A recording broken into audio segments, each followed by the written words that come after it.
My name is Emma. I just turned 30 the other day. Today, I want to share with you the story of the great turnaround in my life. I have an older brother who is 2 years my senior. His name is David. Ever since we were kids, David had what you might call a finished face, sharp features that made him the talk of the neighborhood.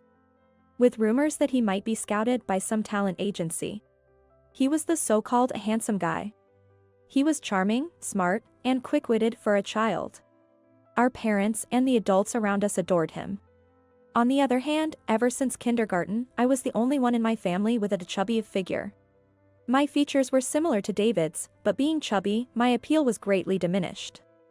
I was shy and lacked charm. Being not much of a talker, I never had the chance to be called smart like David. I was aware, even as a child, that people around us referred to my brother and me as complete opposites. I guess this talk reached our parents' ears too. By the time I entered elementary school, it seemed like my parents had lost interest in me. My grades on school tests were lower compared to when David was my age, and I remained chubby.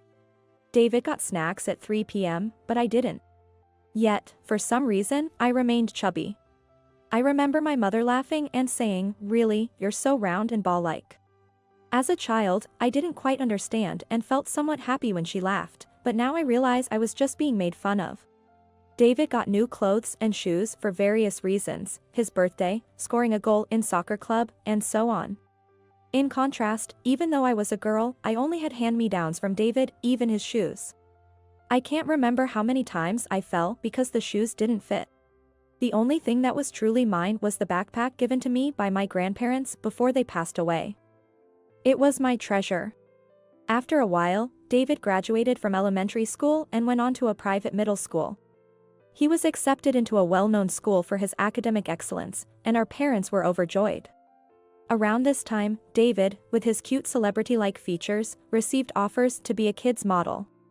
As a result, my parents, especially my mother, frequently walked him down prominent streets like Rodeo Drive to show him off. It was like she was saying, "Look how cute my son is." Meanwhile, I never went out with my mother. Maybe I did when I was a baby, but I don't recall any such times after I became aware. Once, David said, "Next time, let's take Emma too." I think he realized, even as a kid, that I was being neglected by our parents. But my mother blatantly disapproved and just replied, "Maybe someday." David's considerate words didn't make me happy, instead, they only made me feel more miserable. Years later, I became a middle school student too. Unlike David, I went to a regular public middle school. It seemed like our parents had no expectations for me and had no intention of letting me take entrance exams. My father even declared, "I can't spend money on you." I didn't necessarily want to go to a private school, but being told such things from the start made me feel like my life was being closed off. When I was younger, I vaguely thought, is this just how it is with siblings? I didn't know any different. The abnormality of our family life was normal for me since that's all I knew when I became conscious. During this time, entering adolescence, I finally began to wonder, why am I the only one treated differently? But the way my parents treated me only got worse. My mother, a stay-at-home mom with plenty of time, would leave me with household chores and shopping and go out with her friends. My father, on his part, would scold me when I wanted to go out with friends, asking, "Who's going to do the chores?" David always cared for me, helping out and even arguing with our parents on my behalf. But they never listened to him when it came to how they treated me.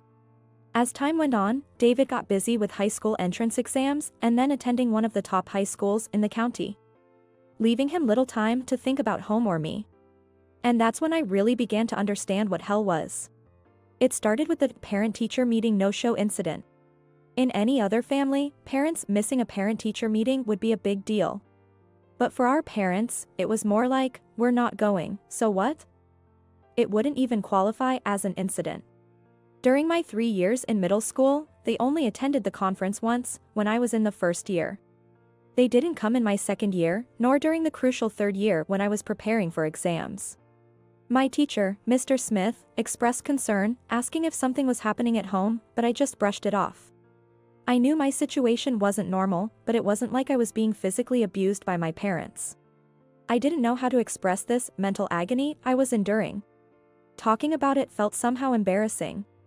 It was like confessing, I'm a child who isn't cherished by my parents. But the incidents continued. Next was the New Year's left behind incident.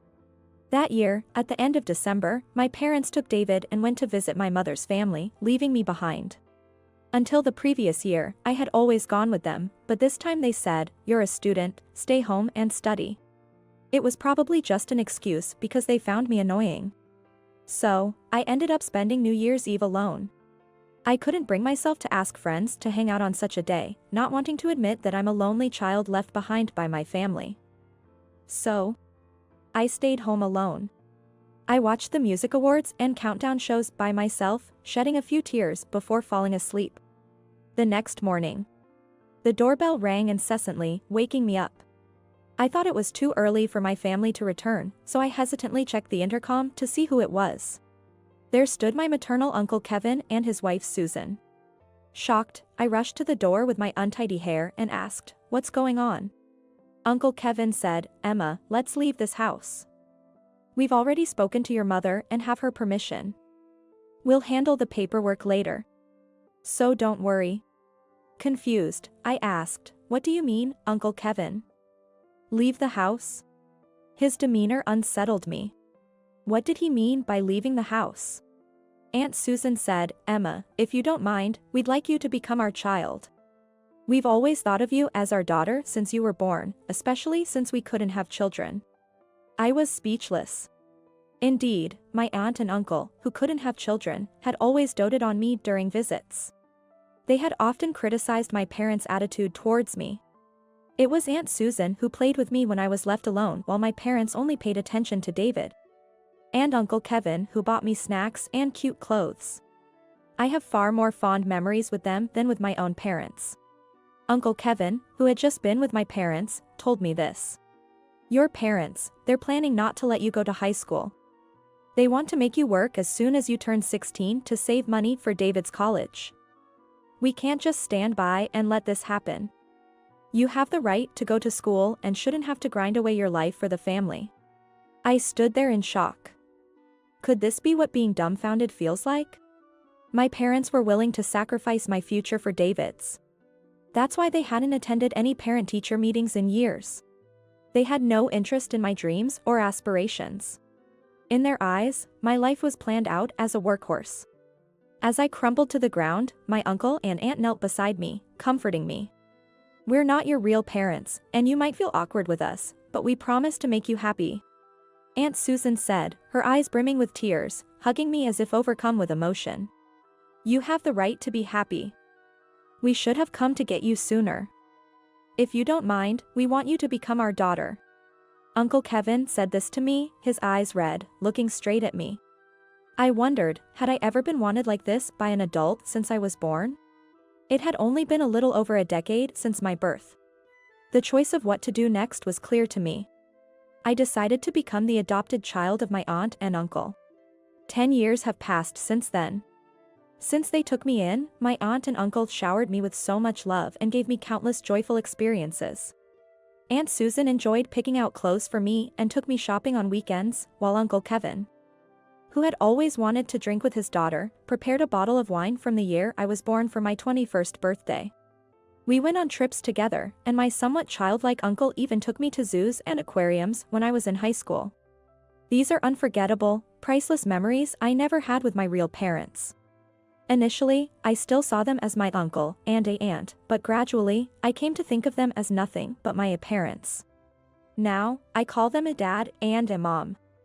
I heard that when my parents visited their hometown, my mother drunkenly said to my aunt and uncle, "Emma is hopeless in everything. Lacks charm, and her looks are a bit off, don't you think? She doesn't have that spark. And she's not smart either. Honestly, I don't need a stupid daughter like her, we have our excellent eldest son." My aunt and uncle were furious at these words, but my parents were unapologetic and even declared, "We won't let her go to high school." That's when the adoption discussion started. I'm truly grateful that Aunt Susan, who wasn't drinking that New Year's Eve, drove all the way to get me. I want to repay my dear parents, who mean so much to me. I wanted to become a daughter they could be proud of, so I studied hard in high school. I couldn't focus much during my high school entrance exams due to everything happening. That's why, once in high school, I decided to create a future my aunt and uncle wouldn't be ashamed of and set new goals. My efforts paid off, and I got into a prestigious national university. But that wasn't enough to show my gratitude to my aunt and uncle, now my dear parents. I wanted to give them a comfortable life in the future. With that determination, I continued to study hard in university, got my meteorologist certification. And now I'm even appearing on TV as a meteorologist. Furthermore, wanting to make my parents proud, I worked hard on diet and exercise, and now I'm known as the beautiful meteorologist. Looking back, I always had the elements to become beautiful, having resembled my brother in facial features. My aunt and uncle used to say, "We're proud of you no matter what," but now I feel I've truly become a daughter they can boast about. There's still so much I want to give back and so many thanks I want to express. Just when I was thinking this, my biological parents suddenly appeared before me. "Emma, oh, you've grown so much. You've become such a fine young lady." My parents, tears in their eyes, clung to me. I was leaving the TV station and about to get into my car when they unexpectedly showed up, leaving me unable to comprehend the situation. Honestly, it had been so long that I didn't recognize them at first. David said, "That's Emma on TV. I was surprised to see you've become such a beauty, and a meteorologist." "That's amazing." My father patted my shoulder as if to say, "That's my daughter. Really, you are truly our daughter, we're so proud." They actually said it. I couldn't hide the disgust on my face and glared at my parents. They seemed unfazed and kept pushing the conversation. Since we've finally met, let's go to the restaurant up ahead for a meal. You must be earning well as a meteorologist, right?" After all, what were they planning, ambushing me like stalkers? Asking if I earn a lot after suggesting a meal at a fancy restaurant made it clear they were just looking to take advantage of me. I won't let them leech off me, I need to send them away so they never want to meet me again. That's when a plan formed in my mind. This is a perfect opportunity. "Mom, Dad, I'm happy to see you. But I have another job today, so I can't go out to eat with you, sorry." Of course, there's no other job. The only plan I have is to give a fancy restaurant meal to my beloved aunt and uncle as an anniversary gift. Oh, that's too bad. I didn't miss the momentary clucking of my mother's tongue. "Would you mind giving me your contact information? I'm having a small party for my birthday with some people from the TV station. It's not big, but there will be lots of delicious food, and it's going to be fancy.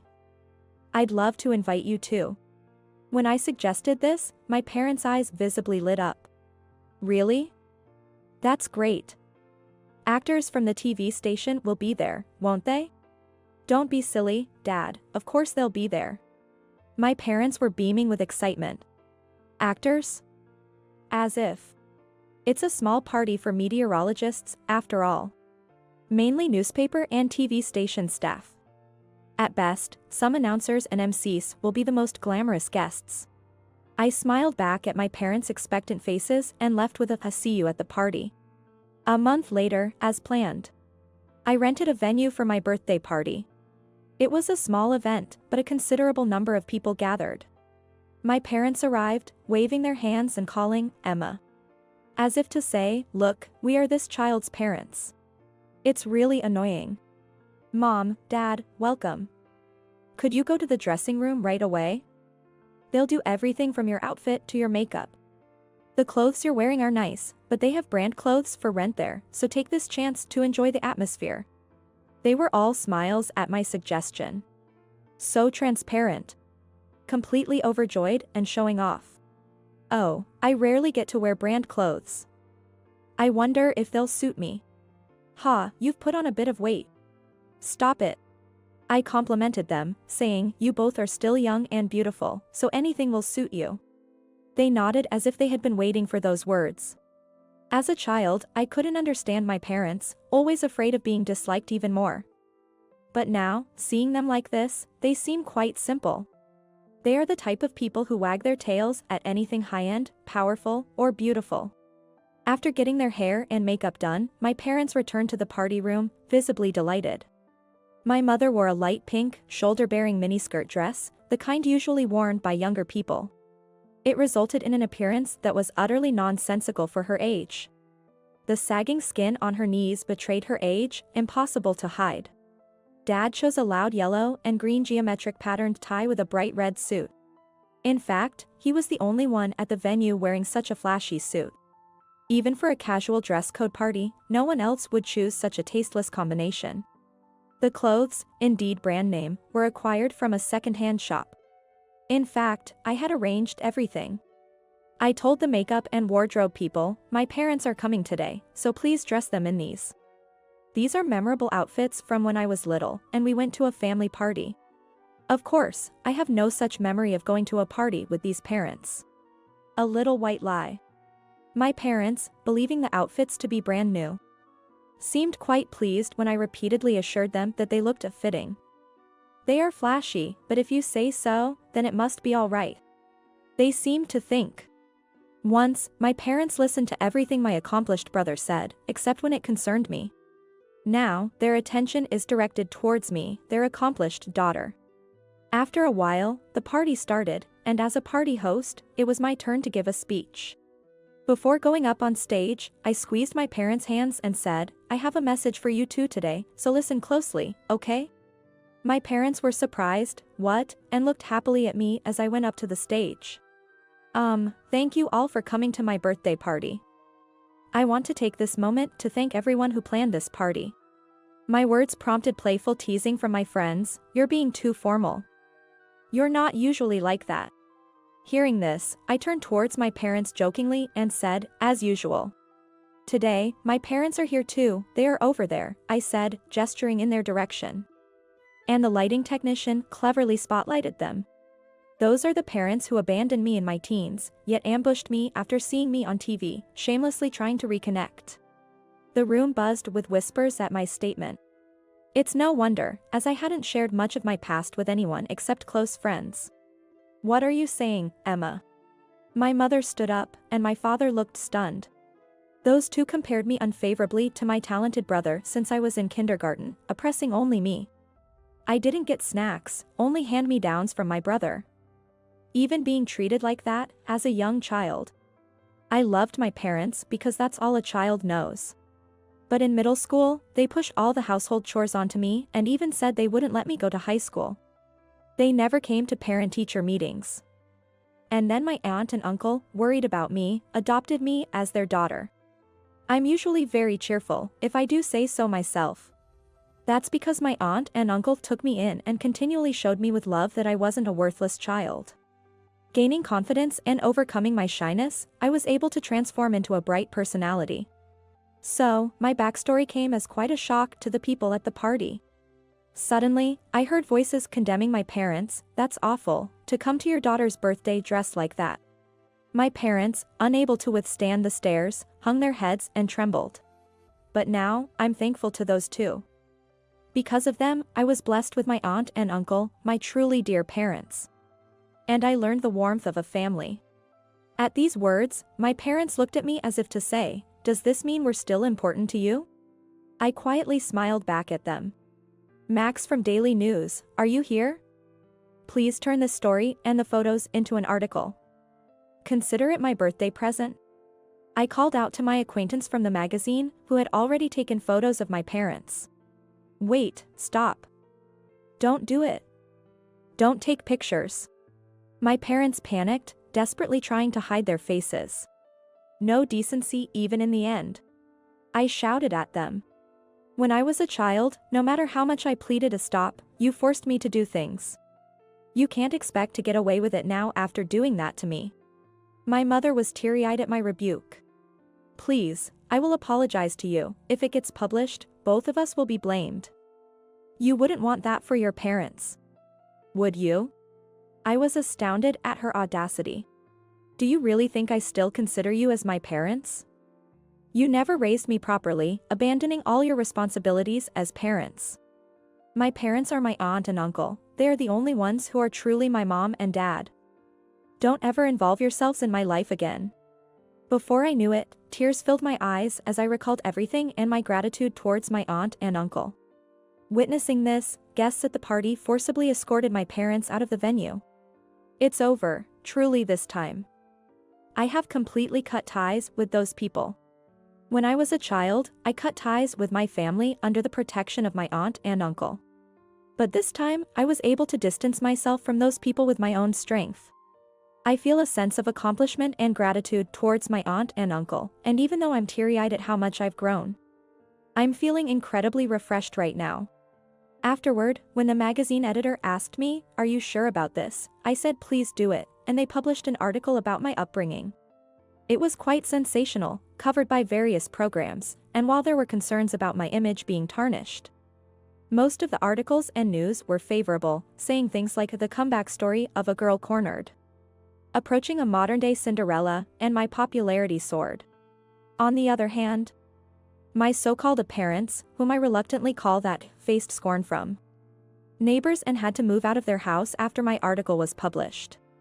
The rumor quickly spread at my father's workplace, and he was pushed into retirement. My mother, being a housewife, meant they were both unemployed, and they had to dip into their savings to get by, as my brother informed me. Yes, even after I was sent to live with my adopted family, my brother was the only one who worried about me and would visit me at my aunt and uncle's place. At first, he said he wanted to live together again, but soon he was happy that it was the right choice for me to be adopted, realizing this home is better for Emma. He was my beloved brother who even helped me with my studies during my college days.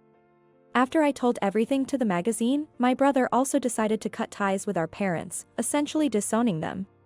He joked, maybe the next time I'll see our parents will be at a funeral, but knowing him, he probably wouldn't even attend. 5 years have passed since then. I married Max, who helped me publish that article in the magazine. We've had children safely, and now I'm a mother of twin boy and girl. As a mother, I want to make sure my children grow up without favoritism, living freely and happily. Just like how my aunt and uncle showered me with unconditional love. And like how my brother always watched over me, even from afar. To raise them to be kind to everyone, just like them. But I still have other things to do besides parenting. Yes, it's repaying my debt of gratitude to my aunt and uncle. This year again, I gifted a trip for our wedding anniversary, traveling to Alaska with my husband, children, and aunt and uncle. My aunt and uncle keep saying, "Emma, you have your own family now, you don't need to do this," but repaying them is also a pleasure for me. It's not an obligation, I do it because I want to see the joy on their faces. It's kind of my life's joy. I joke, don't take away my fun, as I'm already planning what to do next. Maybe next time, a stay at a luxurious hotel with everyone would be nice. There's still so much I want to do with my family. My name is Sarah. I'm 26 years old and work in sales administration. I've been married to my husband, Kyle, for 2 years, and we're currently expecting our first child. Looks like my sister, Emily, is also pregnant. Our kids will be in the same grade. I can already see Mom's happy face, my husband joyfully says. I sometimes think he's a bit of a mama's boy. Well, my mother-in-law is quite warm and gentle, so I understand his fondness for her. Since my sister-in-law and her husband live with my in-laws, there's some distance between us, and so far, it hasn't been a problem. Or so I thought as I dreamed of a smooth-sailing life. At 9 months pregnant, my baby was diagnosed as breech, and considering the risks, I was advised to have a C-section. The thought of being cut open terrified me, but after Dr. Johnson explained the dangers of delivering a breech baby, I decided to go through with the C-section if the baby didn't turn around. I'm sure my husband feels the same way. So, before the chaos of hospitalization, we went to the hospital together. And I was surprised by his reaction when we were about to sign the consent form. A C-section? Really? Kyle turned to Dr. Johnson with a look of displeasure. Dr. Johnson, who had explained the situation politely, seemed perplexed. Why does it have to be like this? Well, because the baby is breech. It's dangerous to deliver normally. But dangerous. Isn't that just an excuse? C-section is quicker than normal delivery, right? You just want to take the easy way out. Don't be so lazy, he scoffed. My husband laughed through his nose, mocking me. To think he accused me of being pampered. How could he even think to say such a thing? What do you mean by that? Well, it's true. You're already deciding on a C-section even though the baby might still turn. That's just running away, he argued. But that's not the point. Illness starts in the mind, they say. By talking about a what-ifs now, you're just making it impossible for the baby to turn. Don't you get that? He said, sighing as if talking to a naive child. Sir, please consider your wife's feelings. She needs to prepare mentally for what's ahead, Dr. Johnson tried to reason. Kyle's expression remained unimpressed. It's easy for you to say. If she goes through with this, it's me who'll be embarrassed, not you. I'm her husband, he retorted. What? How can you say that to Dr. Johnson? He snapped back, it's because of something wrong with your body that the baby is breech. And now you're getting angry about it? Can't you just give birth normally like everyone else? What does he mean by normally? I was stunned by his words. Isn't it normal for parents to want their child to be born healthy and safe? If you're really going through with this C-section, consider it as grounds for divorce, he said, pushing the consent form back. Not even saying goodbye to Dr. Johnson as he left. I don't think C-section is something to be ashamed of. I've heard that 1 in 4 women give birth by it. It's my husband's outdated views that are the problem. I tried to explain it to him several times. But he kept saying things like, kids born by C-section miss out on the tough journey, so they become wimps. Or you only truly feel love when you endure the pain of childbirth. You won't be a proper mother. His prejudices were just too irrational. The baby remained breech until the 10th month of pregnancy. I can't wait any longer. Sign the consent form, I urged. What? If you do, we're getting a divorce, he threatened. He thought I would back down at the mention of divorce, but I had already made up my mind. A man who can't prioritize the safety of his child has no right to be a father. I snatched the consent form and told him to divorce. Fine, let's get divorced then. My ex-husband, wide-eyed at my sudden words, muttered, "You're going to regret this," as he agreed. On my way back to my parents' house, I called them about the divorce. My parents seemed surprised to see me return so suddenly, but they comforted me after hearing the story. The next day, feeling a bit down about having to discuss alimony and child support later, I received a call from my ex-husband. I ignored it a few times, but eventually answered due to the persistent ringing. He sounded almost tearful, saying, "Help me." It was strange that he was reaching out so soon. When I listened, he explained that he had been attacked by sudden, excruciating pain since the morning, thinking he was dying. He groaned with stabbing pain, made a mess diving onto the dining table, and couldn't find any painkillers. He even cursed my absence. But eventually, he couldn't endure it anymore and called an ambulance himself. At the hospital, he was diagnosed with kidney stones and prescribed pain medication. He said he was now home, discussing hospitalization options with his family. Oh, really? I couldn't help but feel cold about it, thinking if the painkillers were working, he should be able to manage. Kidney stones usually pass naturally, right? My father had the same diagnosis before, and he naturally passed the stones after being prescribed painkillers and medication. Well, that's possible, but... My ex-husband's response was hesitant. The stone they found must have been relatively small. In that case, medication and observation would be possible. It hurt unbelievably. If I had surgery, they'd just break it up with a laser, and it would be over quickly. I can't stand going through that again. That's just running away, I said, echoing a phrase I had heard before. What? Don't look for the easy way out. Endure it. It might pass naturally. And what if it doesn't? Don't talk about what ifs. Illness starts in the mind, right? If you don't believe it won't happen, I replied. I couldn't help but laugh. My ex-husband fell silent and hung up the phone. Sometime later, I gave birth to a lovely baby boy. His name is Ethan. I felt relieved to have chosen a C-section when I heard his umbilical cord was wrapped around his neck. I hadn't heard from my ex-husband, but one day, my former mother-in-law called. "Sarah, I heard from Kyle that you're separated now? Her tone was not accusing, but rather worried. Apparently, my ex-husband had relied entirely on his mother for hospital preparations and all the arrangements. When she entered the house with a key he gave her, she screamed, thinking burglars had been there, due to the mess. Kyle won't explain anything clearly. He just keeps insisting that it's all Sarah's fault for leaving, she said. I explained the situation to her. The prejudice against C-section, the slander towards me, and why I had to go back to my parents for the birth. When I mentioned I had filed the divorce papers, she seemed lost for words. I was nervous about what she might say next, but then she said, "I'm so glad the baby was born safely. It's all thanks to you, Sarah. Thank you so much." She didn't bring up my ex-husband's mistakes, and I chose not to mention them either. Would you mind if I meet Ethan? I would come to you, but Emily is about to give birth, and I can't leave. It's my first grandson, after all. Is that okay? Feeling a bit overwhelmed by her earnest request, I nodded. When Ethan and I visited my former in-law's house, my former mother-in-law greeted us with a beaming smile. My former father-in-law, a large man, peeked out from behind. "Welcome, Sarah. And this must be Ethan. What a cutie." "Right. Yes, come on in," he said, blushing and inviting us inside. The living room I was led into had a warm and friendly atmosphere.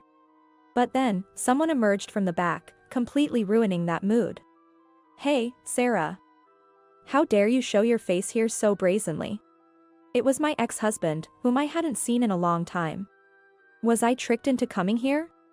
I glanced at my former mother-in-law, but she said nothing. "You dumped all the hospital care on Mom and completely neglected the housekeeping. And you still call yourself a wife? You ran back to your parents, but just because you had a child, it doesn't make everything okay.